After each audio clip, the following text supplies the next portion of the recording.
하나님의 말씀, 신약성경 빌립보서 말씀입니다.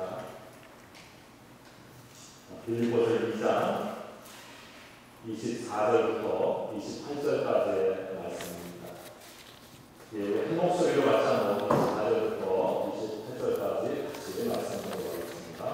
시작. 나도 속히 가게 될 것을 주 안에서 확신하노라. 그러나 대마로 이를 너희에게 보내는 것이 필요한 줄로 생각하노니 그는 나의 형제요 함께 수고하고 함께 인사하는 자요 너희 사자로 내가 쓸 것을 돕는 자라. 그가 너희 무리를 간절히 사모하고 자기가 듣는 것을 너희가 들을 줄 알고 심히 근심하느라.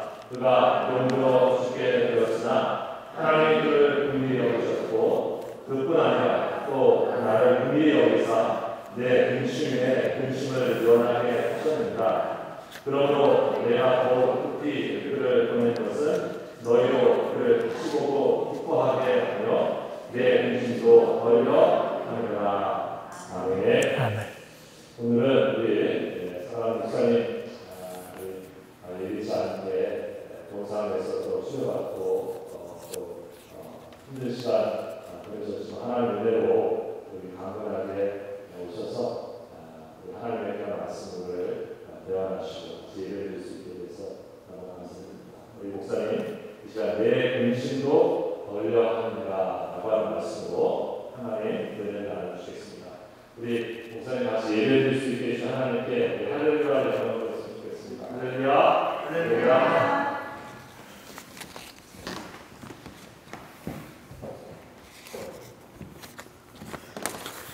여러분 반갑습니다. 지난번 제가 병원에 가기 전에 했던 말씀 그 다음 이어서 빌립보서 2장 24절부터 28절까지 봉독했습니다. 빌립보 교회는 사도 바울에게는 아주 마음에 깊이 새겨진 교회였습니다. 그가 빌립보 유럽이 전도하게 되었을 때 제일 먼저 갔던 곳이었고 그것을 교회에 세우고 난 이후에 계속해서 그곳에 있던 교인들이 선교 헌금을 보내주었고 뿐만 아니라 사도 바울이 옥에 갇혔을 때 그를 위하여 에보브라 뒤돌아가는 사람을 보내어서 잘 돌봐주도록 그렇게 도와주었던 교회였기에 늘 마음 크게 새겨졌던 것이었습니다. 한데 에보브라 디도도 사도 바울의 곁에 있는 동안에 병이 들게 되어서 거반 죽게 되었던 것 같습니다. 무슨 병이었는지 나와 있지 않지만 아마 저와 같이 심장에 이상이 왔든지 아마 죽을 병에 걸렸던 것 같습니다. 성경에 보니까 하나님께서 은혜로 살려주셨다는 말씀으로 봐서 거반 죽을 지경에 이르렀던 것 같습니다. 그로 인해 여러 곳을 많이 걱정하게 되었습니다.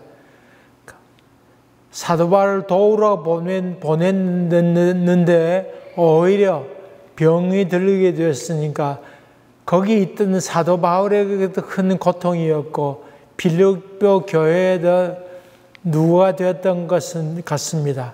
더군다나 직접 보지 못했으니까 얼마나 서로 힘이 들었을까요? 그래서 사도 바울이 생각한 것은 디모데를 아들처럼 여겼던 디모데와 함께 에바브라 디도를 빌립보 교회에 보내서 직접 보여주면 저들이 오히려 덜 걱정하지 않을까 하는 생각에서 보내게 되었다는 말씀 오늘 빌립보 2장 오늘 본문 말씀에 얘기하고 있습니다. 그래서 직접 보여주면 걱정하던 것들을 그래도 괜찮구나 하는 생각을 갖게 하기 위해서 그를 보내게 됐다는 말씀을 기록하고 있습니다. 제가 아는 선본 목사님들 가운데는 이렇게 설교하다가 하나님 부름 받으면 좋겠다 그런 분이 있는데 제가 그런 마음을 여기 선 거 아닙니다. 제가 이렇게 설교하다가 버릇 자빠져서 죽으면 앰뷸런스 불러야 되고 얼마나 여러분이 놀라겠어요. 저는 그렇게 죽고 싶은 생각 없어요. 그냥 곱게 집에서 죽고 싶어요. 제가 이게 나오게 된 것이 오늘 죽을 똥 살 똥 목숨을 다해서 설교하다가 죽어야 되겠다 이런 생각 오지 않았어요. 걱정하지 마세요. 제가 언정하고 힘들면 앉을 테니까 제가 어두운 하더라도 걱정하지 마세요.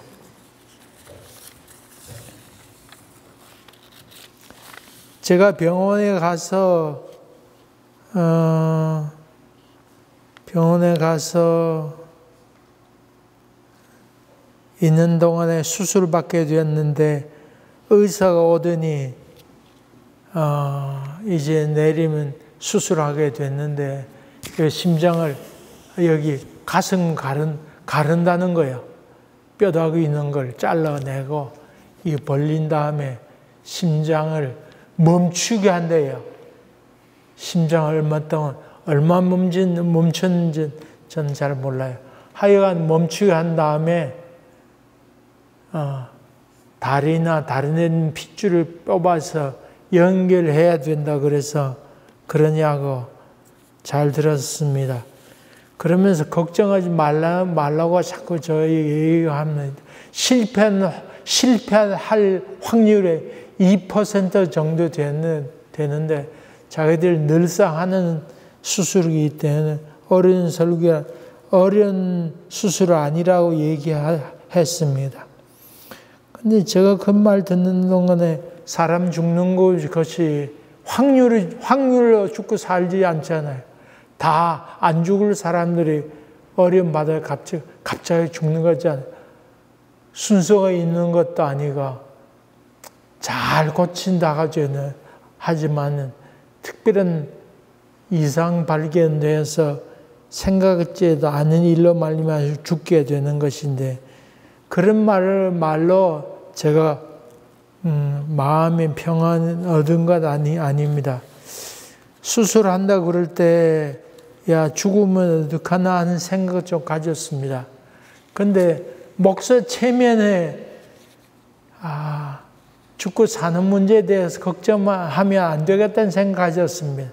맨날 설교하면서 영생이 있다고 얘기하는데 제가 수술실에 들어가면서 아이고 죽으면 어떡하나 이렇게 하면 체면이 말이 아니잖아요.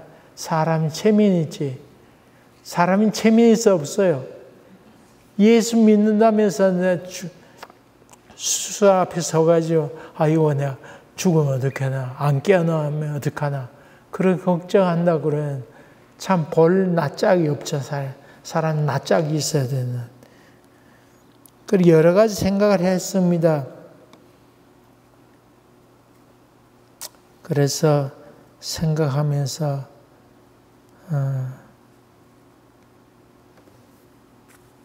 하나님께서 잘 인도해 주실 것이 생각 가지고 내가 오랫동안 병원 생활하게 되면 마누라와 우리 아들, 딸, 며느리 고생이 될 텐데 내가 누를 끼치며 살면 될까 하는 생각에서 하나님께서 제일 잘 인도하실 것이라는 믿음을 간직하면서 모든 근심을 주님께 의탁했습니다.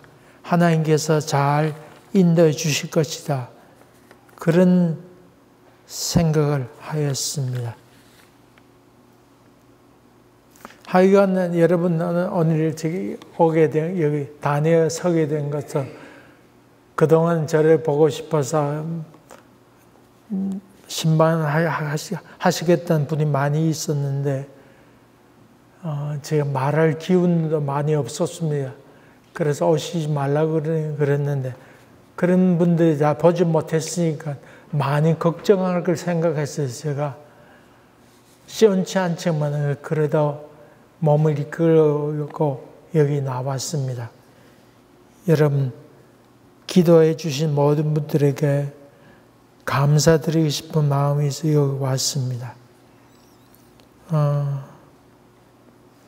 그래도 우리 이희순 목사님 옆에 있어서 제가 모든 짐을 다 들고 있습니다. 하여간 병원에 있으면서 많은 생각을 하였습니다. 특별히 오늘 찬송하는 중에 아까 들으니까 홀로 걸어 아무것도 없이 갈 때 하나님께 함께 하신다 그랬는데 제가 병원에 있으면서 느꼈던 것이 우리 교인이 아프면 목사가 언제든지 다 팽개지고 얼른 달려가서 신방하는데 내가 아픈데 하나님을 왜 빨리 찾아오시지 않는 것일까? 그런 것이 나에게 참 고통이었습니다. 나는 교인의 앞을 빨리 찾아가서 신방하고 낫기를 위해 기도하는데 하나님은 뭘 하고 계시는가? 그것이 참 나에게는 고통이었습니다. 그리고 생각한 것 가운데 하나는 왜 세상을 공평하지 못한가? 수많은 사람들의 고통 가운데 있는가?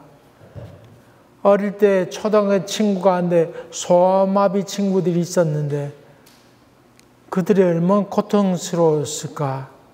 이런 생각을 할 때 병실에 누워 있으면서 하나님 정말 공의로우신 분이신가 하는 생각을 했습니다. 제가 아는 분 가운데 두 딸이 있었는데 두 딸이 백혈병으로 인해서 죽는 경우도 있어서 자기 신앙 떠나겠다 하는 분도 있었는데 그런 장면이 생각나고 수많은 생각을 하면서 야, 참 세상이 정말 공평한가 그런 생각을 사실 많이 하였습니다. 거기 그런 생각을 하니까 많이 우울했습니다. 정말 하나님 공평하다고 그렇게 설교는 많이 했는 정말 그런 것인가? 제가 그런 생각하니까 병원 생활이 많이 힘들었습니다. 그러면 생각한 것은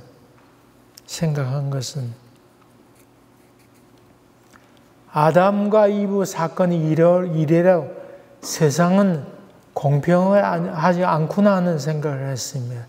예수 믿는 사람이건 믿지 않는 사람이건 이 죄진 인간 이후에는 모든 것이 공평한 세상이 아니구나 하는 생각을 갖게 되었습니다. 그래서 이것은 이 범죄한 인간 이후로 모든 것이 균형 깨어져서 그런 세상이 되었다 하는 것에 대해서 인정하지 아니하면 아니 되었습니다.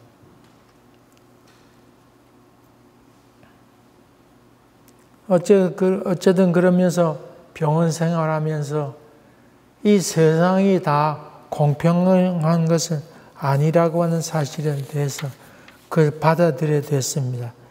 제가 성경 공부를 하며 가르치면서 성경을 읽을 때 어떻게 해라 읽지 말고 왜라고 하는 질문을 가지면서 성경을 읽으라고 가르쳤는데 예컨대 홍해를 가르는 사건이 있을 때 어떻게 그렇게 하셨나 생각하면 성경을 해석할 길이 없는데 왜 그렇게 하셨나 하는 질문을 하면서 성경을 읽으라고 그랬는데 왜 내게 이런 문제가 발생했을까? 그런 질문을 하게 될 때 도무지 답을 찾을 길이 없었습니다. 왜 누구는 암 환자가 생기고 또 불치병이 오고 억울한 일을 당하게 되고, 제가 이렇게 새롭게 하셔서 간증을 들어보니까 엘살바도르에 가는 선교사가 있는데, 그 선교사는 핏줄에 간지러움이 있어서 이 너무 가만히 있으면 너무 간지러서 이 피부를 긁어야 되는데, 피부가 다 피투성이 되도록 긁어도 간지러움이 가시지 않는 얘기를 들었습니다. 왜 이런 일이 있는가 하는 질문에 대해서 답을 찾을 길이 없었습니다. 그런 생각을 하면 할수록 더 내게 고통만이 있었습니다. 그래서 여러 가지 생각을 하게 됐는데, 욥기를 생각하면서, 욥이 참 억울한 사람이에요. 욥은 하나님을 잘 믿음으로 말미암아 오히려 고통을 많이 받은 사람 아니에요. 오히려 마귀가 찾아와서 시험하게 될 때 하나님 한번 시험해보라, 그렇게 얘기까지 하게 되는데, 그런 점에서 참 너무 억울한 사람이 욥이라는 생각을 했습니다. 그러면서 욥을 여러 번 생각했는데, 욥이 그런 과정을 겪으면서 욥이 우리에게 말하고자 하는 것은, 우리에게 왜라고 하는 질문을 한다고 해서 해결될 것이 아니로구나 하는 생각을 가졌습니다. 이런 일이 어려움이 있을 때 어떻게 생각해야 될 것인가 하는 생각을 제가 가졌습니다. 그래서 왜라고 한 답이 없는 질문을 계속 할 것이 아니고, 그러면 이런 어려움 만났을 때 내가 어떻게 생각하면서 이 어려움을 극복해낼까 하는 생각을 바꿔야 되겠구나, 그런 생각을 되었습니다. 여러분, 세상이 불교에서 얘기하는 것처럼 고해와 같은 인생 아닙니까? 부인할 수 없습니다.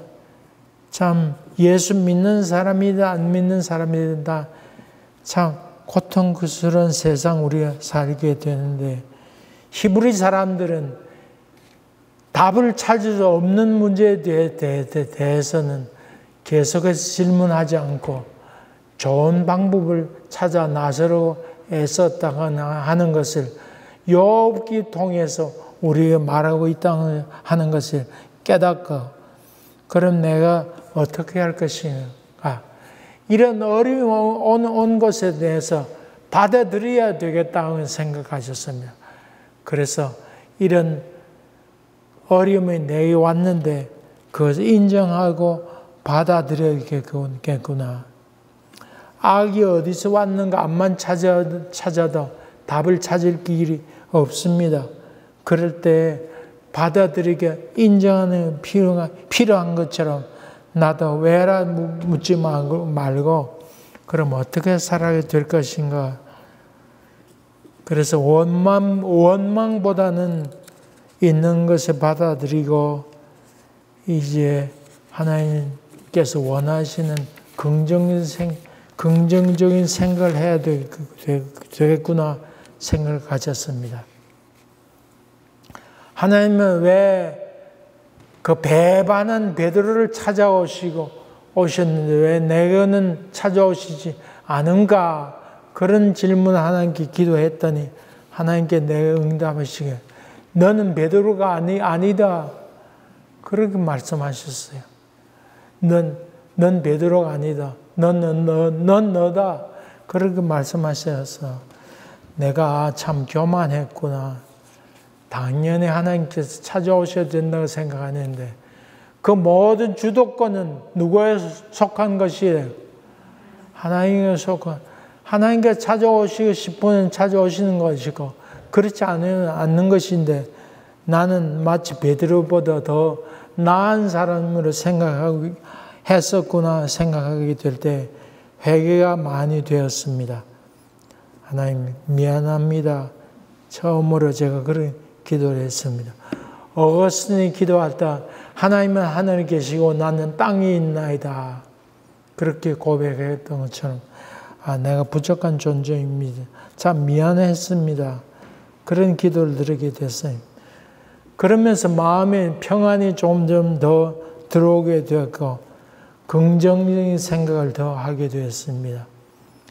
이제 생각을 좀 달리 해야 됐구나. 어떻게 이걸 극복해낼 것인가 생각을 좀 더 하게 돼서 믿음으로 살아야 되겠구나. 이럴 때야말로 참 믿음이 더 필요하구나 생각을 가지게 되었습니다. 아무 보이지 않고 아무 응답이 없는 것 같을 때 이때야말로 난 참 믿음으로 살아야 되겠구나 하는 생각을 하게 되었습니다. 현재는 제 상황은 재활 치료를 받고 있습니다. 오른쪽 뇌에 스트로크가 좀 와서 고장이 좀 났다고 하는데 그래서 왼쪽이 좀 불편합니다. 많이 말하는 것도 그렇고 좀 불편한데 재활 치료를 하면서 지금 걷고 있어서 이제 이 워커 없이도 지금 걷고 있는 상황이요. 또 스피치 테라피스트 와서 줌으로 말하는 연습을 또 하고 있습니다. 간장 공장장은 뭐식 있잖아요. 그것도 요새 연습하고 있습니다. 무엇보다도 소금 있는 음식은 혈압을 더 높인다고 그래서 소금 없는 음식만 먹고 있어서 많이 괴롭기도 합니다. 오늘 여러분 앞에 선 이유 중에는 이런 상황을 여러분 보시고 언제 우리에게 이 닥칠 모르는데 늘 준비하는 삶이 되고 또 저를 위해서 더 많이 기도해 주시길 바라는 마음에서 그렇게 나오게 되었습니다.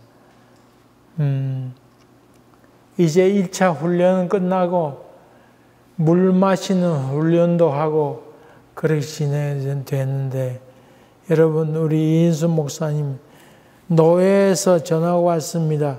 그래 교회 어떻게 되겠습니까? 걱정하지 마세요. 우리 이인수 목사님이 있어서 잘하고 있습니다. 그렇게 전화를 끊었습니다. 우리 이인수 목사님 위해서 특별히 많이 기도해 주시고 교회가 하나님께서 예배해 주신 우리 이 목사님 까닭에 제가 편안히 지금 쉬고 있습니다. 여러 특별히 더 많이 기도해 주시면서 이럴 때에서 더욱더 교회가 굳건히 서나가게 되는 은혜가 있기를 주의 이름으로 간절히 기원합니다. 여러분 가정 위에 하나님의 은혜가 넘치기 바라고 제가 누워있는 동안에 더욱더 이런 가정을 위해서 많이 기도할 테니까 여러분 그렇게 아시고 힘을 또 내시고 언제 하나님께 부른다 할지라도 믿음 안에 승리해 나가신 여러분 되시기 바랍니다. 제가 그저께는 낚시도 다녀왔습니다. 낚시 다녀온 이유 중에 하나는 많이 걸어야 되니까 그 가르치는 피지오테라피스트 와서 낚시 가자 그래서 같이 갔다 왔습니다. 앞으로 시간 되면 여러분 같이 낚시도 가고 좀 더 걸으려고 애쓰려 합니다. 제가 기도 사명은 더 감당해내도록 애쓸 테니 하나님의 위로하심과 축복이 있기를 주의 이름으로 간절히 기원합니다. 은혜로우신 아버지 하나님, 우리의 모든 것이 하나님의 손에 달려 있음을 믿습니다. 또 그렇게 살아가도록 도와주시고 믿음의 걸음을 열심히 걸어가는 저희들 되도록 도와주시옵소서. 저를 위해서 수고하고 기도해 주셨던 찾아와 주셨던 마음은 원이지만 찾아오지 못한 분들에게도 하나님 위로와 은혜가 넘치도록 채워주시오. 함께하여 주시옵소서. 예수님의 이름으로 기도합니다. 아멘. 주시고 능력 가운데 하나님과 함께 동행할 수 있도록 은혜 베풀어 주시옵소서. 우리의 삶을 주관하시는 예수님의 이름으로 기도합니다. 아멘.